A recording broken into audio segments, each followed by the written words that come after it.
దేశవ్యాప్తంగా అంబేద్కర్ జీవిత చరిత్రను వివిధ భాషల్లో ఎఫెక్టివ్గా ప్రదర్శిస్తున్న టీం మంగళగిరి చేరింది. ఈ మేరకు బుధవారం వీటీజీఎం డిగ్రీ కాలేజ్లో ప్రదర్శన ఇస్తున్నారు. ఈ సందర్భంగా సిటీ న్యూస్తో టీం సభ్యులు మాట్లాడారు. మిత్రులారా, నా పేరు జగ్గరాజు. మాది అభ్యుదయ ఆర్ట్స్ అకాడమీ, దానికి నేను సెక్రటరీగా ఉన్నాను. అలాగే ఈ ప్రాజెక్ట్ ఏదైతే నాటకం సంబంధించిన ప్రాజెక్ట్ ఉందో ఆ ప్రాజెక్ట్ డైరెక్టర్గా పనిచేస్తున్నాను. ఇది యాక్చువల్గా 2016 ఏప్రిల్ 14న డాక్టర్ బిఆర్ అంబేద్కర్ గారి 125వ జయంతి సందర్భంగా ఆయనకి ఎట్లయినా నివాళులు అర్పించాలా అన్న ఉద్దేశంతో రెండు పాయింట్లు పెట్టుకొని దాని మీదే స్క్రిప్ట్ చేసి ఆ 2 పాయింట్ల మీద మేము నాటకం ఆడుతున్నాం.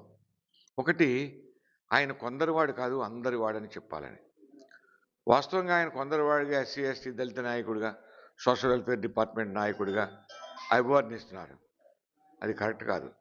ఆయన ఈ దేశంలో కార్మికుల కోసం, మహిళల కోసం, బీసీల కోసం, మైనార్టీల కోసం, అలాగే రిజర్వ్ బ్యాంక్ రూపకల్పనలో, అదేవిధంగా ఇరిగేషన్లో ఈ దేశానికి ఎంతో చేశారు ఆయన. ఇది చెప్పాలనేది మా మొదటి లక్ష్యం. రెండో లక్ష్యం, ఈనాటి యువకులకి, విద్యార్థులకి ఆయన జీవితం, ఆశయం, లక్ష్యాల పట్ల రేఖామాత్రంగా ఆయన తెలియజేయాలనే ఉద్దేశంతో, ఈ 2 ఉద్దేశాలతో గంటన్నర నిడివితోటి మేము ఈ కార్యక్రమాన్ని ప్రారంభించాం. దాంట్లో ప్రధానంగా ఆయన బిడ్డల్ని ఎవరి కోసం పోగొట్టుకున్నాడు, దరిద్రం ఎవరి కోసం పేదరికాన్ని అనుభవించాడు, అవమానాలు ఎవరి కోసం ఆయన భరించాడు, అసలు ఈ దేశం కోసం ఆయన ఏం చేశారు, ఇట్లా అనేక అంశాలు కలిపి పొందుపరిచిందే మా సంఘం శరణం గచ్చామి నాటకం.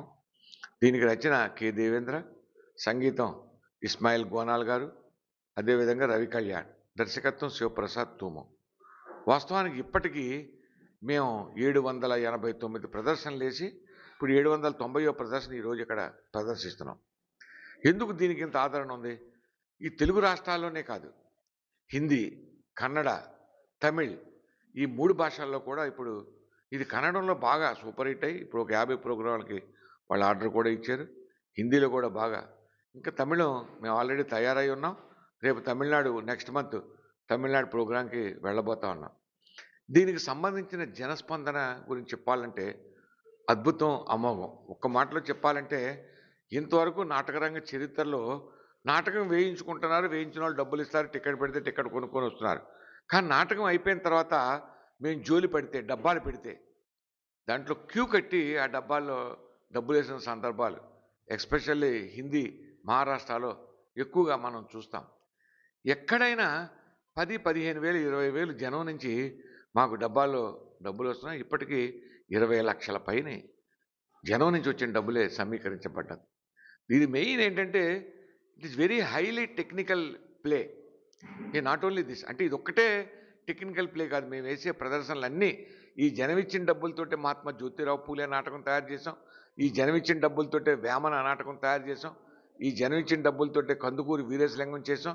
ఇప్పుడు బుద్ధుడు చేసి నిన్న 35వ ప్రదర్శన రేపల్లెలో ప్రదర్శించడం జరిగింది. ఇది అనేక సందర్భాలు, అంటే ఏ మనువాదానికి వ్యతిరేకంగా అయితే బాబాసాహెబ్ అంబేద్కర్ తన జీవితాంతం చివరి శ్వాస వరకు పోరాటం చేశారో ఆ మనువాదానికి వ్యతిరేకంగా పోరాడినటువంటి సామాజిక విప్లవకారులు, సామాజిక కార్యకర్తలు, వాళ్ళ యొక్క జీవితాలను మేము నాటకాలుగా ముందుకు తీసుకెళ్ళబోతా ఉన్నాం. ఇప్పుడు భవిష్యత్తులో కూడా పెరియార్ రామస్వామి గారిది నాటకం తయారు చేయబోతా ఉన్నాం. అదేవిధంగా దీన్ని మలయాళం, మరాఠీలో కూడా తర్జుమా చేసి ఆడాలనుకుంటున్నాం.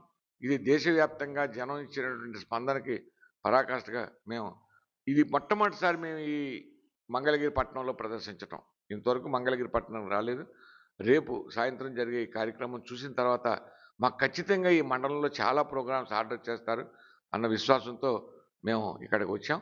మమ్మల్ని ముఖ్యంగా ఇక్కడ ప్రజా సంఘాలకు సంబంధించి, అంబేద్కర్ సంఘాలకు సంబంధించి చాలా ఆదరంగా ఆహ్వానించారు. వారందరికీ హృదయపూర్వక ధన్యవాదాలు తెలియజేస్తూ, మేధావులు, యువకులు, విద్యార్థులు రేపు ప్రదర్శన కంపల్సరీ వచ్చి చూడాల్సిందిగా విజ్ఞప్తి చేస్తారు.